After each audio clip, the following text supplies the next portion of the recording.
You're watching Euronews now. I'm Takumbo Salako with your top stories. A meeting of minds. Finland's president and prime minister say they're now ready to join NATO in the face of Russia's war in Ukraine. Meanwhile, Ukraine announces it's to hold its first war crimes trial of a captured Russian soldier as fierce fighting continues across the east and south. And the United States records what its president calls a tragic milestone as it passes more than 1 million COVID-related deaths.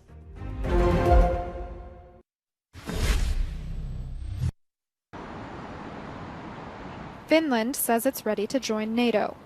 In the streets of Helsinki, citizens of the traditionally neutral country expressed their support for the military alliance. Public approval for membership has been growing since Russia's invasion of Ukraine. Yes, it will give us security, NATO, of course, yeah, that's why I want that we are in NATO. And I think that we should have been NATO already in 1990s when it was possible. We stood alone in 1939, we don't want to stand alone again. Every veteran who fought and survived the Winter War said never ever stand alone again. But in neighboring Russia, this new expansion of NATO is seen as a threat. The Kremlin denounced Finland's decision to join the alliance. We have repeatedly said that the expansion of NATO and the approach of the military infrastructure of the alliance to our borders does not make the world, and most importantly our European continent, more stable and secure. This is unambiguous. There are instructions of the Russian president and the commander-in-chief to develop a list of measures to strengthen our western flanks in connection with the expansion of NATO's eastern flank. That is, NATO is moving in our direction. Helsinki insists the move is not a threat to anyone, adding that Russia's war in Ukraine has altered the region's security.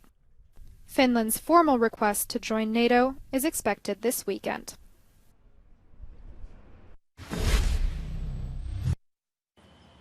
Well, let's talk now to our international correspondent, Annalise Borges, who's been embedded with Ukraine forces fighting on the front line in cities on the country's southern coast. Annalise, there have been significant developments on the political sphere today, especially ones which could redraw the map for Western allies. What have you seen on the ground?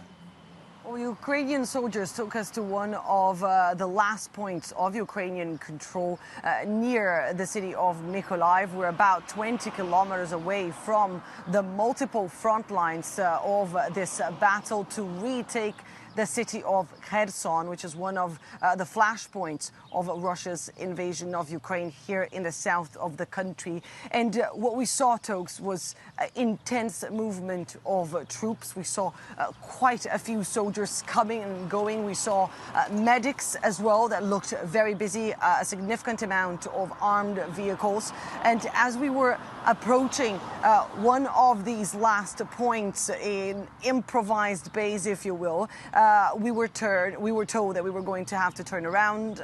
Ukrainian troops were coming under attack, according to the commander there. He said that it was not safe for us to stay. We were not allowed to shoot that position either. We did hear quite a lot of shelling. We actually heard shelling through the night.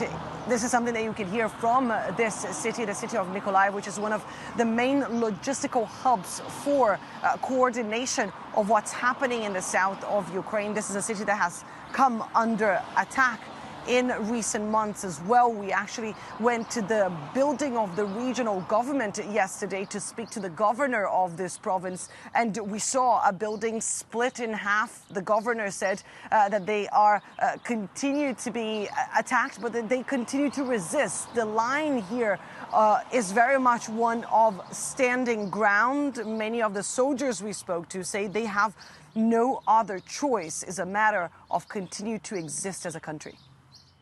Annalise, that line about resistance is one that's being repeated now even in the upper echelons of Ukraine's military leaders. Amongst them, they're saying that they're having so much success in pushing back Russian forces in several key strategic areas. Is that the impression that you've had from what you've seen? And also, how's that message going down amongst troops you've spoken with?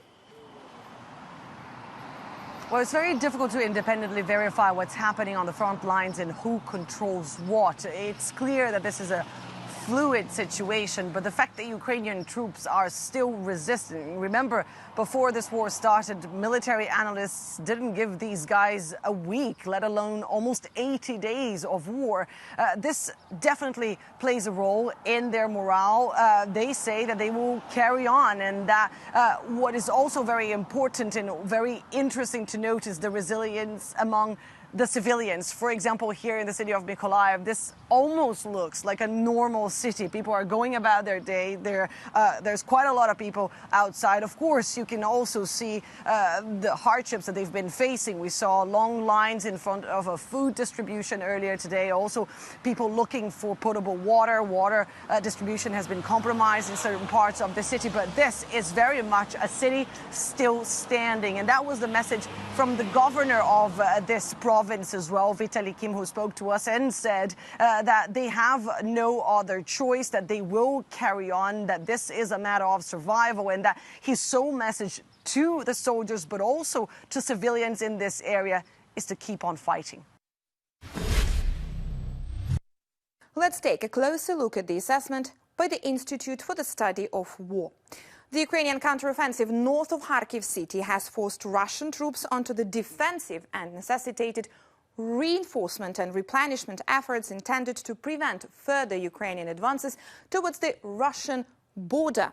The withdrawal of Russian forces from Kharkiv is a tacit recognition of Russia's inability to capture key Ukrainian cities, where they expected limited resistance from the population, the UK Ministry of Defence has said, adding, once reconstituted, these forces will likely deploy to the eastern bank of the Siversky Donetsk River, forming a blocking force to protect the western flank of Russia's main force concentration and main supply routes for operations around Izium.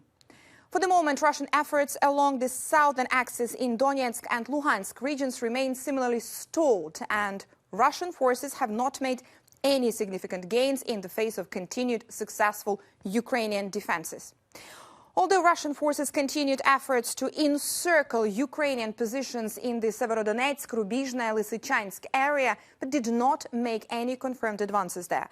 They have fired at Ukrainian positions around Izium, but did not make any confirmed advances. Russian forces continued to conduct ground attacks against Ukrainian positions in the Azovstal steel plant.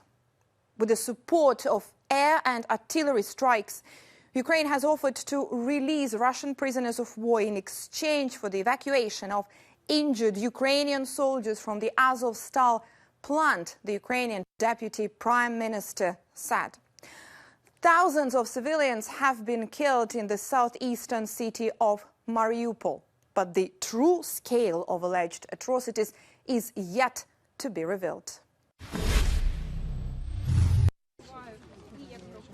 Ukraine's top prosecutor has disclosed plans for the first war crimes trial of a captured Russian soldier.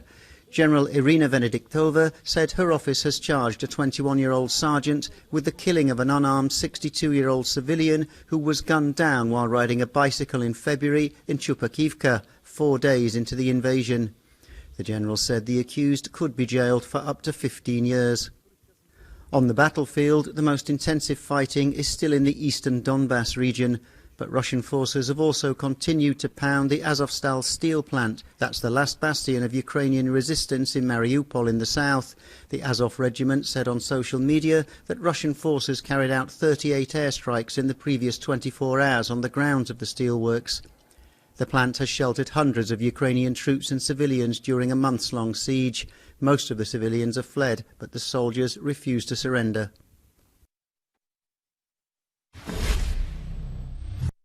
Do stay up to date with the latest on the war in Ukraine, as well as many other stories, by checking out our website, euronews.com. We're going to take a break on the programme, but we'll be back in a few moments.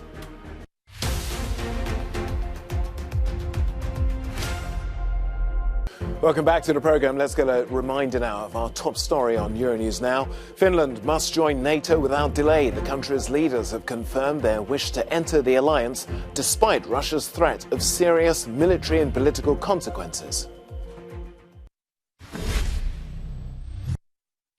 Russia's president has convened his senior ministers to discuss the economy and the effect of Western sanctions. It comes amid financial forecasts from both within and outside the country predicting a massive recession for Moscow. Well, let's find out more now about what Vladimir Putin had to say from our correspondent Galina Polanskaya. Galina, let me start by asking you about the dramatic developments. Finland, of course, it was only a few weeks ago that the Kremlin was warning Finland as well as Sweden of perhaps potential serious political and military consequences if they decide to join NATO. Now that seems to be the case. What's the Foreign Ministry had to say? Hello, Talks. Well, the Russian Foreign Ministry today has threatened Finland with retaliatory steps, both of a military, technical or other nature in case it decides to join NATO. The statement, which was published on the site of the ministry, says that it will cause a serious damage to the bilateral relations between Russia and Finland, to stability and security in the northern European region. And earlier, President Putin's spokesman, Dmitry Peskov, also spoke about that. He said that Finland's entry in NATO would be a threat to Russia, and said that President Putin has issued an instruction to figure out how Russia could develop and increase development measures and increase its strength on its western, as Mr. Peskov said, flanks. Galina, let's return now to the economy, because I understand Vladimir Putin's been giving a robust defense of how the Russian finances are performing.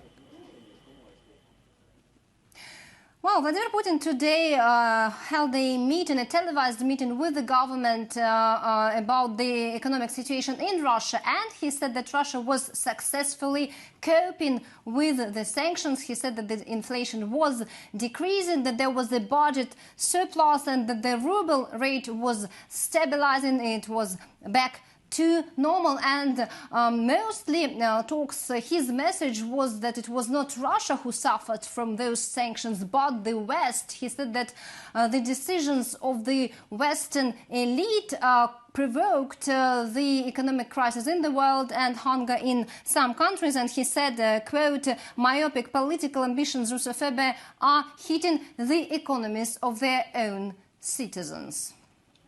Well, that was his message, no doubt, to the international community, as you've just stressed there. But, what did he say more specifically to the domestic audience? And, so many people who are now struggling because of the weight of those sanctions. Exactly. Prices are rising. People do feel the inflation in Russia. And, of course, Vladimir Putin addressed the Russians watching TV at this moment. And he said that there was a problem, is that the incomes of the Russians were decreasing. And he asked the government to work on that. And the Minister of the Economic Development of Russia agreed that that problem existed. And he also spoke about another important problem, is the supply chains breaks, and many analysts do agree that for now Russia seems to overcome the financial problems linked with the sanctions, but that they say that in the long-term perspective the outcome could be catastrophic.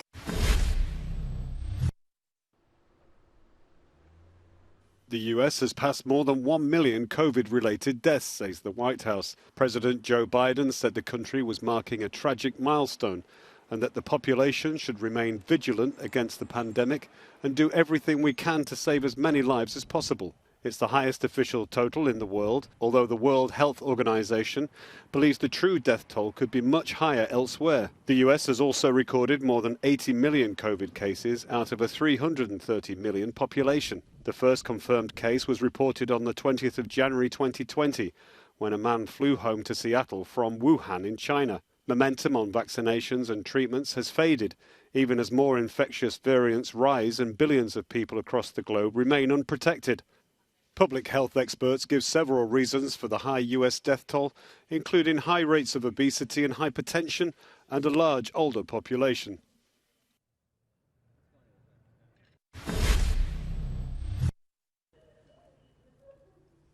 A moment of silence as veteran journalist Shireen Abu Akleh is laid to rest. The Palestinian American was buried in a state funeral in Ramallah on Thursday. one day after being fatally shot while covering an Israeli army raid in the West Bank. The president of the Palestinian Authority condemned the killing. We entirely hold the Israeli occupations authorities responsible for her killing, and Israel will not be able to hide the truth behind this crime, which should not pass without punishment. We have refused and still reject the joint investigation with the Israeli authorities because they are the ones who committed the crime, and we will immediately refer to the International Criminal Court to prosecute the criminals. Abu Akleh was a longtime correspondent for Al Jazeera in the region, a familiar face for Arabic speakers around the world. Witnesses at the scene, along with Al Jazeera executives, said she was shot by Israeli soldiers. She was wearing a press flak jacket at the time. The Israeli government says the 51-year-old may have been killed in crossfire.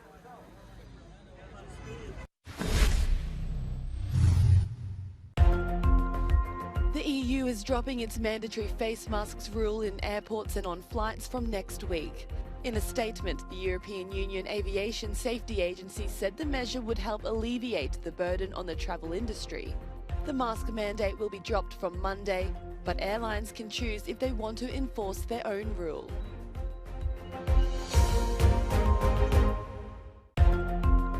US Senate Democrats have failed to pass a vote to protect the country's abortion rights. The bill would have codified the Roe v. Wade ruling, guaranteeing access to abortion as federal law. But Republicans and one Democrat voted 51 to 49 against it. The move had been intended to counter the Supreme Court's expected ruling that abortions can be banned. The World Bank says more than 210 million people may be forced to migrate within their own countries by 2050, largely due to drought. The UN says the world is facing lost crops, increased hunger and more deaths. Farming practices and climate change are impacting more regions around the world. Last year's California wildfires are just one example.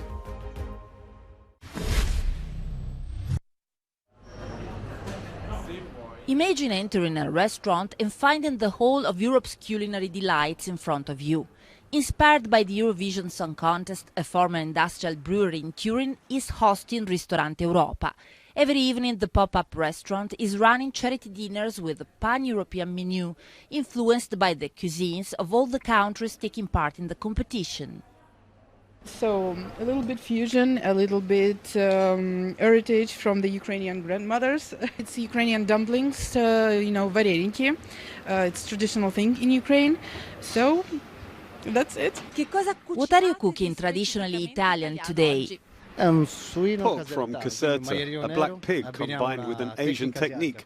So a sweet and sour sauce, some Bassano green asparagus, which is chopped with chives, and fermented lemon to give the dish some acidity. Even a hint of saudade can make everything taste better, I think. Well, always. The saudade is one thing that makes us move. And, Portugal is Portugal because of that. So very proud to be representing here Portugal. Ristorante Europa is a real taste workout inspired by the desire to overcome borders and celebrate the union of different cultures. The Ukrainian chef Ksenia Amber left her home in Odessa earlier this year, leaving behind her husband and her family. She is determined to provide help by supporting initiatives for people fleeing the war. I think we're going to earn this money for helping some refugees, and that's a good deal for sure. That's all I can do. The funds raised by Ristorante Europa will be donated to the World Central Kitchen, a project by American chef José Andrés, which deals with providing food in response to a humanitarian and climate crisis. These days, WCK is supporting families fleeing from countries ravaged by war. That's it for now. Thanks for joining us. We're here throughout the day bringing you the latest on stories across Europe and beyond. Don't forget you can also check out our website, euronews.com.